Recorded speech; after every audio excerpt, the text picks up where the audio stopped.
CPIM লড়ছেই লড়বে, ত্রিপুরার মাটিতে জঙ্গলের রাজত্বের অবসানে সিপিআইএম লড়ছেই লড়বে, গণতন্ত্র পুনঃপ্রতিষ্ঠিত করতে সিপিআইএম লড়ছেই লড়বে, আইনের শাসন ফিরিয়ে আনতে গত 2018 সালের 3রা মার্চ ত্রিপুরা রাজ্যে বিজেপি আইপিএফটি জোট সরকার ক্ষমতায় আসার ইনকিলাব জিন্দাবাদ, ভারতের কমিউনিস্ট পার্টি মার্ক্সবাদী দিচ্ছে লাভ, ভারতের কমিউনিস্ট পার্টি মার্ক্সবাদী দিচ্ছে লাভ, সিপিআইএম এর লাল পতাকা উড়ছেই উড়বে, সিপিআইএম এর লাল পতাকা উড়ছেই উড়বে, ভারতের আওয়াজ তুলুন ইনকিলাব জিন্দাবাদ,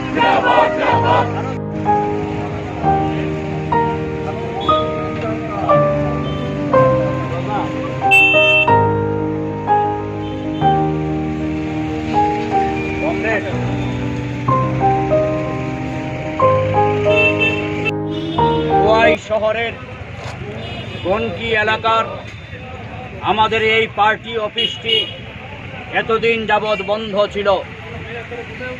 এই সময়ের মধ্যে এই অফিসটিতে বেশ কয়েকবার আক্রমণ হয়েছে, আগুন লাগানো হয়েছে। আজ আমরা ভারতের কমিউনিস্ট পার্টি মার্ক্সবাদী পক্ষ থেকে খোয়াই শহরের গনকি এলাকার আমাদের এই অফিসটি আমরা চালু করছি।